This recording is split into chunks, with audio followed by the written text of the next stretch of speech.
Welcome back to the Strong Life Podcast. This is your host, Zach Evanish, brought to you by the Strong Life newsletter. Go to zachstrength.com. In this episode, I had a comment posted on the recent video I did on strength training lessons learned from prison/inmates. And we're going to do a little screen share of that so you guys can see the question. And this way everybody knows, hey, man, that's legit. And so I'm going to scroll down here to the video where I spoke about the different training methods the guys were sharing with me. We had one group of guys, the lifers, pause this.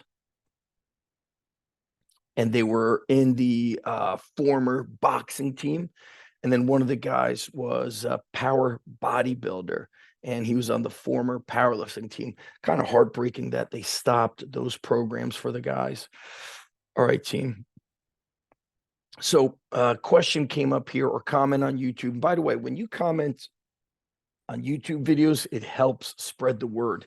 And I got to say, I used to think, oh, this is going to help me get more likes and views, you know, the surface kind of BS stuff. But here's what it really helps do.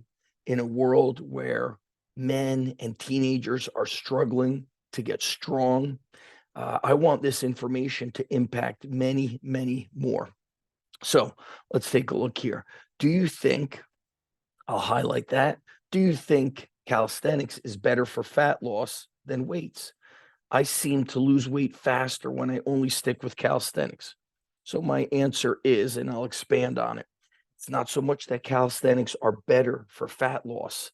Nutrition is really the key. But when you focus on calisthenics, you naturally want to get leaner because your body moves better when you are less fat. All right, I'll repeat that. If you're trying to get lean, training certainly plays a role. A lot of people say it doesn't. It's only the kitchen. Of course, nutrition is the primary moving factor. But what happens is when you are leaner, your pull-ups are easier.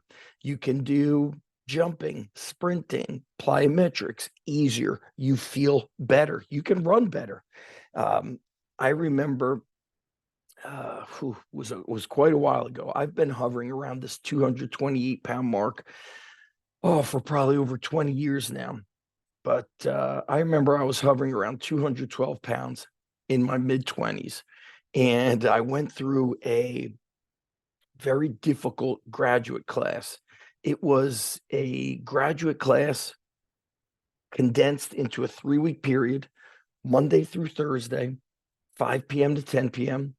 The graduate school was about an hour away from me. And then I would have to go home and still study and write research papers and do work. And I went from about like 212, 210 to 190 or 192. And I remember as soon as I got under that 200-pound mark, my running felt so much easier. And I had a Doberman at the time. I've had Dobermans, my whole life, where my running with my Doberman felt easy. I would normally kind of run to like a certain spot, and I would stop. Then I would take a break by walking. I was able to run 20, 30 minutes, no problem, weighing 190 for somebody who didn't run. And so when you focus on those calisthenics, your natural inclination is to get leaner. But here's what I'll kind of parallel that with. And by the way, little heads up, we just refilmed one of the gifts you get when you sign up for the Strong Life Insider is a video on the top 10, top 11 bodyweight exercises. It was filmed 11 years ago. So I was 37.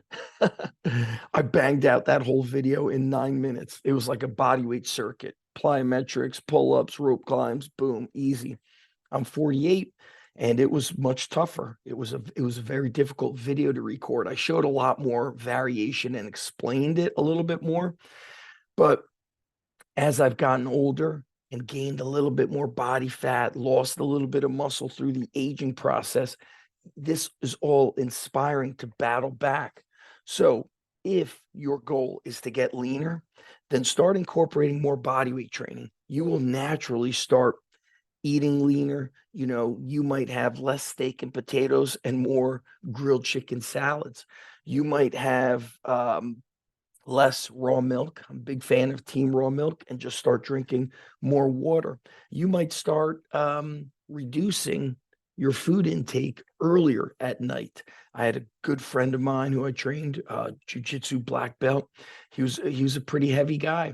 He went and saw my old late great friend, the Guru, and the Guru said, your dinner will be at 6 p.m. When dinner is over, that is your last meal, rather than eating before going to bed. And he lost 30 plus pounds just doing that. His training did not change. Okay. So when you want to get leaner, if you start putting in the focus on bodyweight training, we have a course called bodyweightbodybuilding.com. You don't even have to go through the full course. You could do a 4 or 6 week challenge, then go back to the weights. And by the way, in the summertime, this is a great time. Once the weather gets warm, I have a less of an inclination to want to train in a weight room, with walls and ceilings and no natural sunlight. And I am more inspired and inclined to go and train at an empty playground, go to a school that doesn't have anybody hanging out at it, and take a kettlebell, and you go and do calisthenics and jumps and sprints and kettlebell swings, kettlebell snatches. Those are some of the old, the early days underground strength workouts that I would do with my buddy Griffin. And they were friggin' tough. Man, they were tough. Pushing the truck, hand walking on monkey bars, dips. If there's parallel bars, hand walking, recline row, pull-ups of all types, hanging leg raises, circuit style training. And I got to tell you, this is not just good for adult men. It's very important for athletes. I watch athletes at my school on the regular, benching every day, and the same athletes cannot do one pull-up. It's an accident waiting to happen. And last thing I'll say, as a dads who ask me, how do I get my son involved? How do I get my kids involved? Go train and exercise in front of them. Do push-ups in front of them. They will mimic you. Go to a playground, and as they're running on the playground, remember my son used to tell me, Dad, play monster. And I would like chase him and run around. He loved it. And I would also be on the monkey bars. I would be doing pull-ups. I would be doing dips. Okay. I would get 50 and 50 plus a bunch of sprinting, chasing my son. Best times ever. Okay. Now my son loves strength training. Why? I think it's because he grew up seeing me do that. Same thing with my daughter. So, want to get leaner? Yes, the kitchen is crucial, but put a big premium on your body weight training. You just need to understand this. When you do primarily body weight training, you're not going to increase your back squat, your deadlift, your power clean. That's not going to happen. So you have to ebb and flow. You have to have a goal. What am I going to conquer? What am I going to achieve?